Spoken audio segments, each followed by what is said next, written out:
Hello students, आज मैं आपको लेकर आया हूँ जनरल इंजीनियरिंग MBMC में।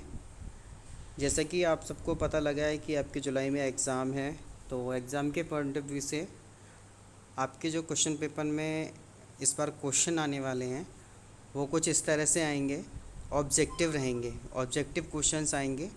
तो उन्हीं के ऊपर मैं कुछ डिस्कशन कुछ आपको बताऊँगा, एक डेमो बता रहा हूँ कि इस टाइप से आपके क्वेश्चन जनरेट हो सकते हैं। जैसे फर्स्ट क्वेश्चन है, एक ईंट की मानक माप है। जैसे कि मैंने आपको ब्रिक्स के बारे में पढ़ाया था, ब्रिक्स का साइज़ क्या होता है, तो आप बहुत ही इजीली इसे टिक कर सकते हैं। तो ब्रिक का साइज़ आपको पता है कि क्या होता है। तो ब्रिक का जो साइज़ होता है वो हमारा होता है, क्या होता है, चार ऑप्शंस दे रखे हैं। 24 × 11.4 × 7 centimetre, option A. Option B है 20 × 10 × 10 सेंटीमीटर। ऑप्शन सी है 19 × 9 × 9 सेंटीमीटर। और फोर्थ ऑप्शन है उपयुक्त में से कोई नहीं।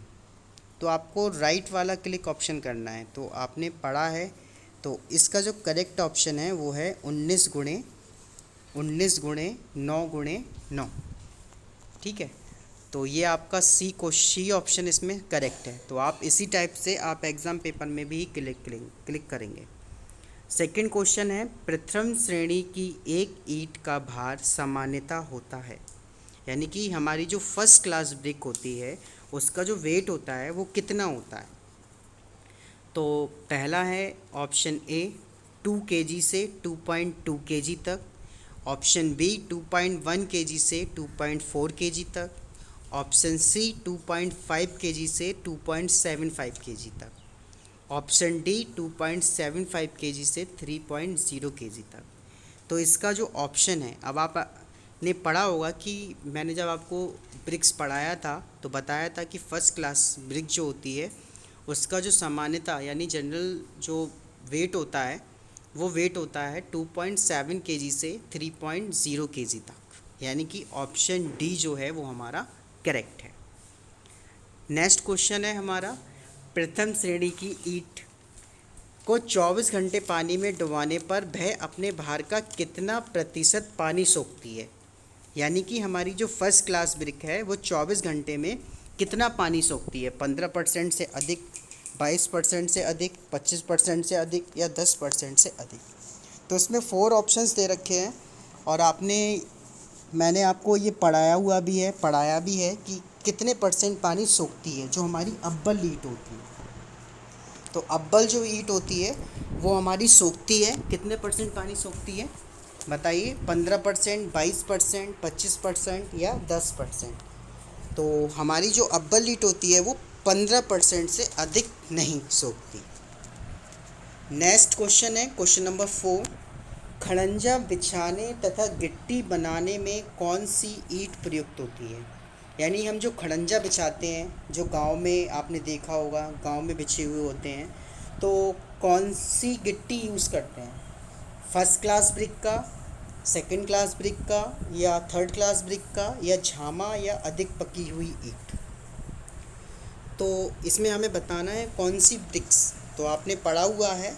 तो इसमें हमारा जो ऑप्शन सही राइट है वो है झामा या अधिक पकी हुई ईंट। नेक्स्ट क्वेश्चन है क्वेश्चन नंबर 5, पग मील द्वारा एक दिन में मिट्टी तैयार की जाती है। जब हमने पग मील द्वारा एक दिन में कितनी, जब पग मील से हम मिट्टी को गूंथते थे तो कितनी मिट्टी, मतलब कितनी मिट्टी तैयार की जाती है ईंट को बनाने के लिए। ऑप्शन ए है 5000 ईंटों के लिए, ऑप्शन बी है 10,000 ईंटों के लिए, ऑप्शन सी है 15,000 ईंटों के लिए, ऑप्शन डी है 20,000 ईंटों के लिए। तो इसमें हमारा जो ऑप्शन करेक्ट है वो है 50,000 ईंटों के लिए। नेक्स्ट क्वेश्चन है हमारा, बुल के खाई भट्टे से, जो मैंने आपको क्लिंस पढ़ाए थे उससे है ये क्वेश्चंस। और इस क्वेश्चंस में हमसे पूछा है, बुल के खाई भट्टे बुल ट्रेंच क्लिन में खाई की लंबाई रखी जाती है। यानी जो खाई की लंबाई होती है वो कितनी रखी जाती है। ऑप्शन ए 40 से 50 mm, ऑप्शन बी 50 से 60 mm, ऑप्शन सी 60 से 70 mm, ऑप्शन डी 70 से 80 ठीक है।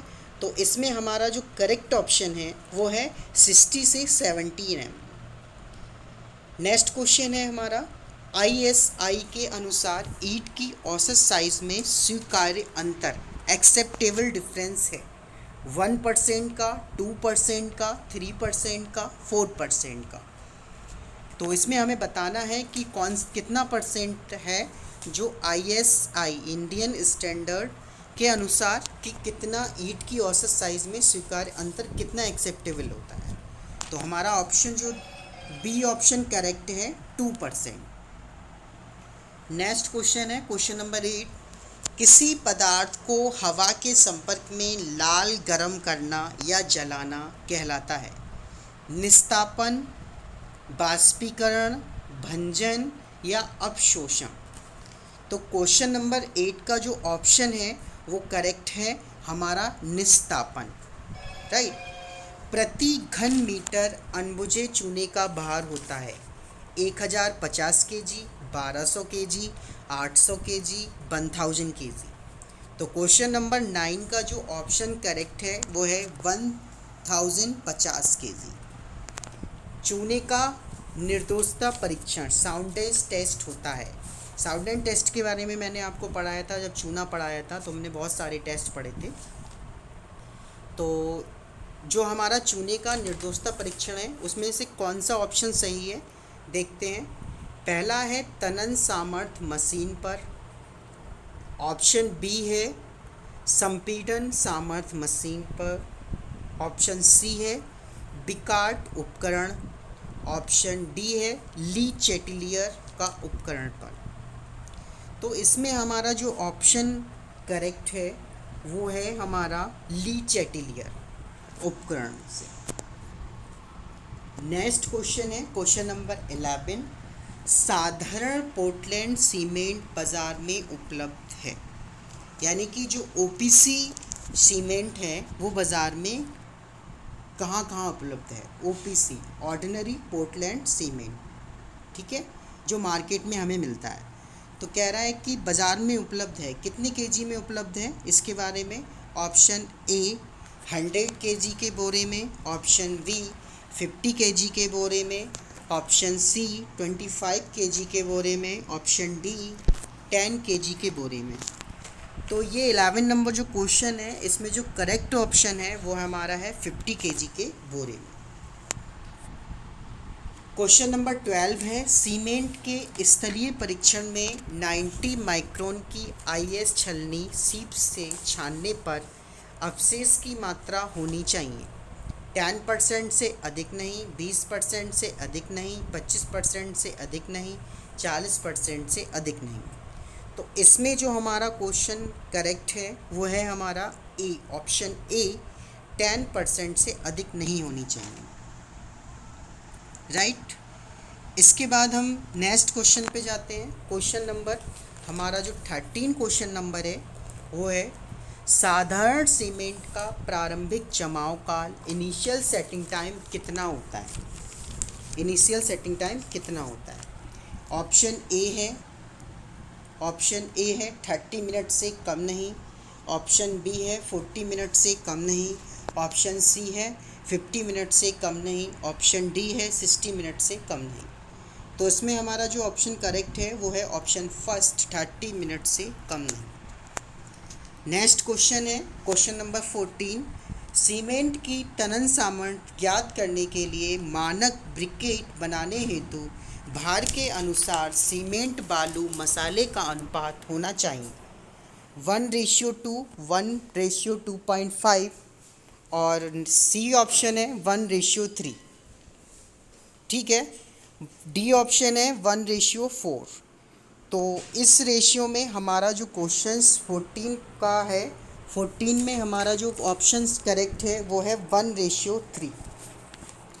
प्रकाष्ठ के स्लीपर की अनुप्रस्थ काट होती है 25x25, option A, B 25x50 centimetre, C 25x100 centimetre, option D 25x10 centimetre.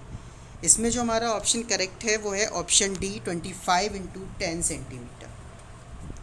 ठीक है, इसके बाद हम नेक्स्ट क्वेश्चन देखेंगे। ये हमारा जो चैप्टर हमने स्टार्टिंग में पढ़ा था बीएमसी और जनरल इंजीनियरिंग में, ब्रिक्स पढ़ा था, स्टोन्स पढ़ा था, लाइम पढ़ा था। ठीक है, तो उसके ऊपर उस चैप्टर से ये क्वेश्चंस हैं। ठीक है, उस यूनिट से ये क्वेश्चंस आपके ऑब्जेक्टिव मैंने आपको बताए हैं। इसी टाइप से आपके एग्ज़ाम पेपर में ये क्वेश्चंस आएंगे, तो इन्हें पढ़िएगा, समझिएगा। अगर कोई प्रॉब्लम है तो आप कमेंट बॉक्स में कमेंट भी कर सकते हैं यूट्यूब के।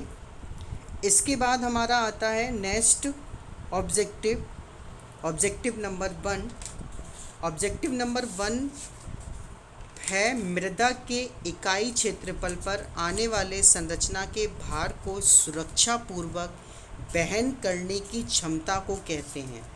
अवशोषण क्षमता, बी पॉइंट है धारक क्षमता, सी पॉइंट है सुकार्यता, राइट, डी पॉइंट है सघनता। तो इसमें से कौन सा ऑप्शन सही है? तो ऑप्शन नंबर जो है वो है हमारा इसमें सही है धारक क्षमता। कौन सा सही है? धारक क्षमता। इसके बाद सेकंड क्वेश्चन है, मशीनों को स्थिरता प्रदान करने के लिए उन्हें बांधा जाता है बोल्टों द्वारा, चिनाई द्वारा, वेल्डिंग द्वारा, उपयुक्त में से कोई नहीं। तो मशीनों को स्थिरता प्राप्त करने के लिए उन्हें बांधा जाता है बोल्टों के द्वारा। किसके द्वारा? बोल्टों के द्वारा। तो ये आपका ऑप्शन है ए, बोल्ट द्वारा। ये मैं सारा आपको थ्योरी में पढ़ा चुका हूँ। फिर है नींव के विफल होने के प्रमुख कारण। जो नींव होती है वो किस कंडीशन में हमारी फेल हो जाती है? जब हम घर बनाते हैं तो सबसे पहले फाउंडेशन का निर्माण करते हैं, तो नींव किन कारणों से क्या हो जाता है? विफल हो जाती है। तो सबसे पहला है ऑप्शन ए पार्श्विक दाब, लेटरल सरफेस प्रेशर, बी नींव की मृदा से जल निष्कासित होना, सी असमान चिनाई हस्तांतरण, ऑप्शन डी उपयुक्त सभी। तो इसमें जो हमारा ऑप्शन है वो है उपयुक्त सभी। सीमेंट की संपीड़न सामर्थ्य होती है बहुत अधिक, अधिक, औसत या कम। तो क्वेश्चन नंबर 4 का जो ऑप्शंस है वो है बहुत अधिक। ऑप्शन ए करेक्ट है। कौन सा करेक्ट है? ऑप्शन ए करेक्ट है। 5th नंबर क्वेश्चन है, जो मिलावा एग्रीगेट 4.75 mm की छलनी सीप से 90% पास हो जाए कहलाता है। ठीक है, तो ऑप्शन ए है मोटा मिलावा, ऑप्शन बी है औसत मिलावा, ऑप्शन सी है महीन मिलावा, और ऑप्शन डी है उपरोक्त में से कोई नहीं। तो 5th क्वेश्चन का जो हमारा आंसर है वो है हमारा महीन मिलावा। इसके बाद हमारा नेक्स्ट 6 नंबर क्वेश्चन जनरेट होता है, और 6 नंबर क्वेश्चन है हमारा कंक्रीट में जल की मात्रा ज़्यादा होने पर स्वीकार्यता यानी कि वर्केबिलिटी क्या होगी? अगर कंक्रीट में आप जल की मात्रा ज़्यादा कर देंगे तो क्या होगा? ऑप्शन ए कम होती है, ऑप्शन बी बढ़ती है, ऑप्शन सी अपरिवर्तित रहती है, ऑप्शन डी पहले बढ़ती है और फिर घटती है। तो इसमें जो क्वेश्चन सही है वो है हमारा ऑप्शन बी, बढ़ती है। कोड़ी मिलावे से कंक्रीट की स्वीकार्यता।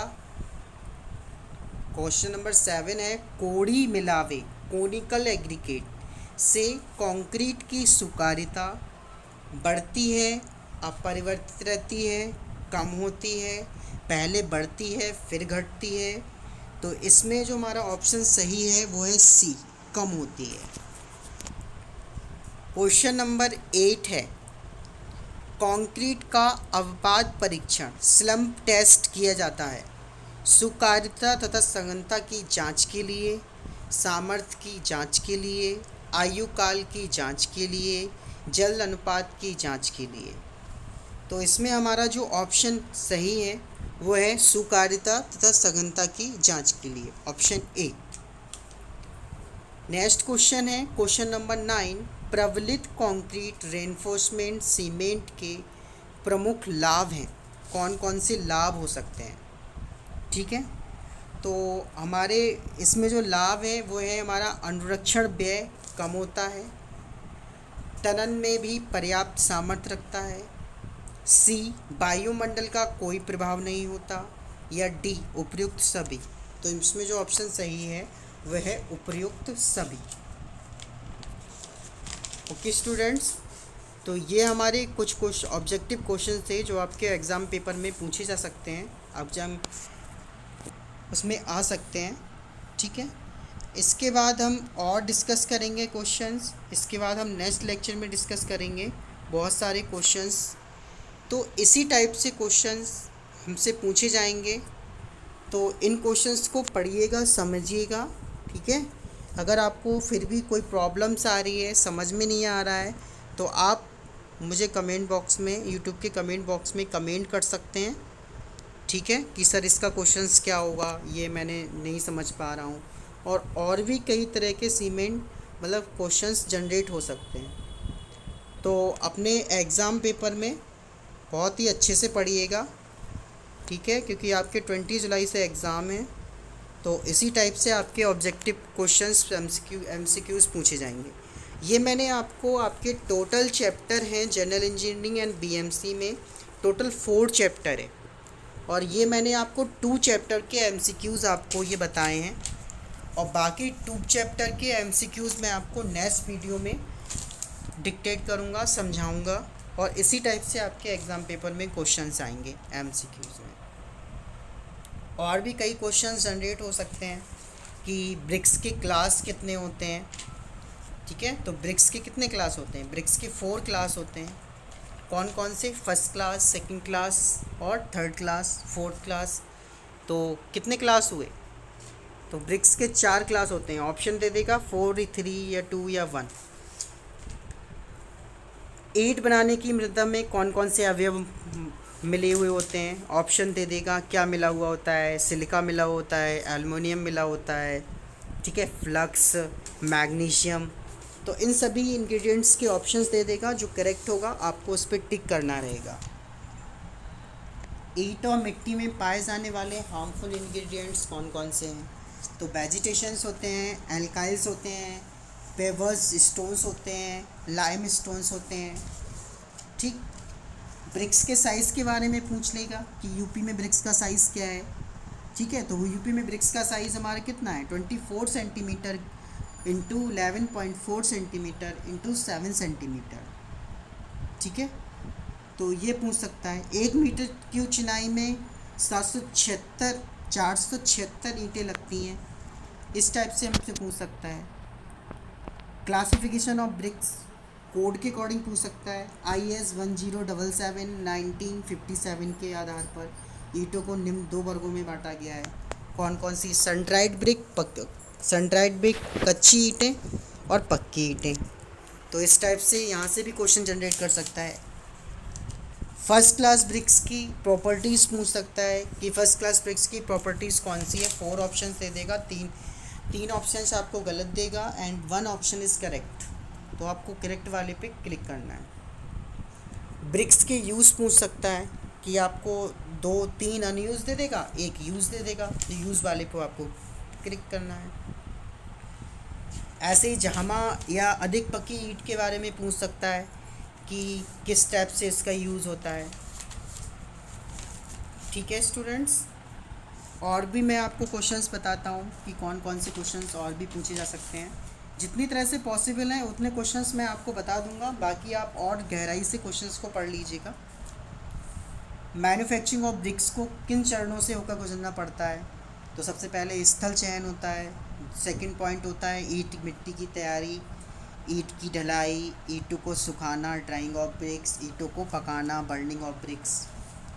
फिर सिलेक्शन ऑफ साइट, स्थल का चयन कैसे करते हैं? सस्ती भूमि, चीप लैंड, ठीक है, विक्रय क्षेत्र के निकट, near to market, sufficient soil, remote area, water free area, transportation facility, labour, श्रमिक, availability of water, field test of bricks. Bricks के कौन कौन से फील्ड टेस्ट होते हैं? 2 टेस्ट दे देगा, जैसे consistency test, moulding test, deformation and shrinkage test, strength test, testing of ground nature, सघनता परीक्षण, तो इनके बारे में भी हमसे पूछ सकता है। पग मिल में कितनी मिट्टी तैयार की जाती है, कितनी ब्रिक्स के लिए, ठीक है, तो ये भी पूछ सकता है। ईंट की मिट्टी को तैयार करना, कैसे तैयार करते हैं, तो सबसे पहले मिट्टी को खोदते हैं, फिर अपक्षरण, फिर सम्मिश्रण, ब्लेंडिंग, गूंथना, मिट्टी को खोदना, डिगिंग, फिर है अपक्षरण, वेदरिंग, फिर है ब्लेंडिंग, फिर है निडिंग एंड पगिंग, फिर है preparation of brick earth mechanically by machine, ईंटों की ढलाई, मोल्डिंग ऑफ ब्रिक्स कैसे, स्कॉट बोर्ड, फ्लैट बोर्ड का साइज़ क्या होता है, ये पूछ सकता है। ईंट की ढलाई कैसे की जाती है, तो दो टाइप से की जाती है, हस्त ढलाई और ईंट की ढलाई, हस्त ढलाई और भूमि पर ढलाई, और मेज पर भी ढलाई करते हैं, मशीन ढलाई। फिर है ड्राइंग ऑफ ब्रिक्स को कैसे सुखाया जाता है। फिर बर्निंग ऑफ ब्रिक्स, तो अल्पकालीन भट्टे होते हैं और निरंतर, दो टाइप्स के भट्टे होते हैं, टेम्पररी क्लीन पजावा और परमानेंट क्लीन पजावा, राइट स्टूडेंट्स। इसके बाद हमसे और भी कई तरह के क्वेश्चन जनरेट हो सकते हैं कि हाफमैन भट्टा क्या होता है। हाफमैन भट्टे के बारे में आप पढ़ चुके हैं कि हाफमैन भट्टा क्या होता है। बुल्गा खाई के भट्टा, ईंट का परीक्षण, टेस्टिंग ऑफ ब्रिक्स के बारे में पूछ सकता है, ठीक है, टेस्टिंग ऑफ ब्रिक्स क्या होती है। फिर संपीड़न सामर्थ, कंप्रेसिव स्ट्रेंथ, चूना, लाइम का फार्मूला पूछ सकता है। तो लाइम का फार्मूला क्या होता है, लाइम का फार्मूला आपको पता है, आपने पढ़ा है, क्या होता है, CaCO3। जब हमारा CaCO3 कितने डिग्री सेंटीग्रेड पर, 900 डिग्री सेंटीग्रेड पर गर्म होता है तो CaO प्लस CO2 में टूट जाता है, ठीक है, CaO CO2 में टूट जाता है। टर्म्स पूछ सकता है, कौन कौन से टर्म्स होते हैं, चूने से संबंधित शब्दावली, निस्तापन क्या होता है,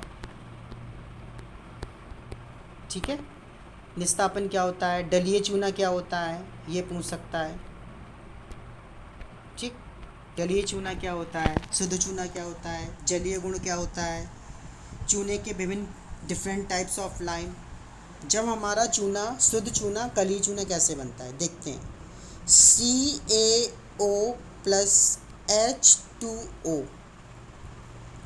को जब चूने को बुझाया जाता है तो हमें मिलता है CaOH का होल ट्वाइस, प्लस जो हीट होती है वो निकल जाती है, ठीक। इसके बाद हम चूने के क्लास के बारे में पढ़ेंगे। तो चूना हमारा क्लास ए, चूने के हमारे क्लास ए होता है, चूने का जो क्लास होता है क्लास ए होता है, क्लास बी होता है, क्लास सी होता है, और क्लास डी और क्लास ई। तो चूने के जो हमारे क्लास होते हैं वो ABCDE 5 क्लास होते हैं। प्रॉपर्टीज़ पूछ सकता है चूने की, यूजेस, कहाँ कहाँ यूजेस का यूज़ होता है चूने का, इसके बारे में भी हमसे पूछ सकता है। तो प्लास्टर करने में, दीवारों पर पुताई, वॉट वॉशिंग करने में, ठीक है। टेस्टिंग ऑफ लाइम के बारे में पूछ सकता है कि लाइम क्या है। हाइड्रोक्लोरिक एसिड परीक्षण के बारे में पूछ सकता है। तो इस टाइप से हमारे बहुत सारे क्वेश्चंस हैं जो आपसे 1 बाय 1 पूछे जा सकते हैं। सीमेंट की एप्लीकेशंस पूछ सकता है, ठीक है। सीमेंट कितने टाइप्स का होता है, तो सीमेंट हमारा 2 टाइप्स का होता है। कौन कौन सा होता है सीमेंट, एक होता है हमारा नेचुरल सीमेंट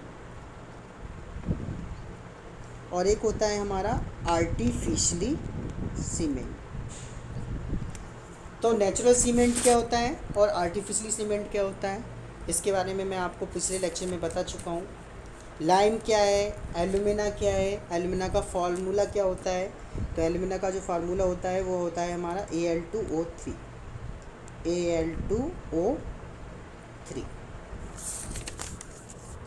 सिलिका, सिलिका का क्या होता है फार्मूला, ये आपसे पूछ सकता है। तो सिलिका का होता है हमारा SiO2, magnesium MgO, gypsum CaSO4, ठीक है, CaSO4। पूछ सकता है व्हाट इज OPC, OPC तो आपको पता है ordinary Portland cement, ordinary Portland cement. Next है हमारा सीमेंट के देखो डिफरेंट टाइप्स के बारे में आपसे पूछ सकता है कि आर्टिफिशियली जो सीमेंट होता है वो कितने टाइप्स का होता है। तो एक हमारा होता है सबसे पहले OPC, दूसरा होता है RHC, तीसरा होता है QSC, फिर है LHC लोहेट सीमेंट, फिर है SRC सल्फेट प्रतिरोधी सीमेंट, सल्फेट रेजिस्टिंग सीमेंट। तो ये हमारे कई टाइप के सीमेंट के बारे में भी हमसे पूछ सकता है। वाइट सीमेंट क्या क्या क्या क्या यूज़ होता है, कैसे यूज़ करते हैं, ये ऑब्जेक्टिव में पूछ सकता है, ठीक है, MCQs में। बीकेट एपरेटस किसके लिए यूज़ होता है। फिर हमारा क्वेश्चन यहाँ से ये भी जनरेट होता है टिम्बर प्रिकास्ट। तो हमारी जो लकड़ी होती है वो कितने टाइप्स की होती है, तो दो टाइप्स की होती है। एक होती है हमारी ईंधनवुड, कौन सी होती है, ईंधन लकड़ी।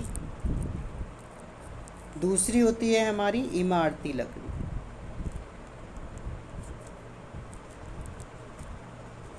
इमारती लकड़ी होती है। एक होता है चल प्रकाष्ठ होता है और एक अचल होता है। कौन सा प्रकाष्ठ होता है, चल और अचल प्रकाष्ठ, चल और अचल। चल से मतलब जो चल फिर सकते, मतलब चल जिसके अंदर जान हो, अचल जिसके अंदर जान ना हो, यानी कि हम बोल सकते हैं डेड टिम्बर। क्या बोल सकते हैं, डेड टिम्बर। तो टिम्बर से भी हमारे बहुत सारे ऑब्जेक्टिव जनरेट होते हैं। तो टिम्बर से भी हम बहुत सारे ऑब्जेक्ट को पढ़ सकते हैं जो आपके क्वेश्चन पेपर में पूछ सकता है।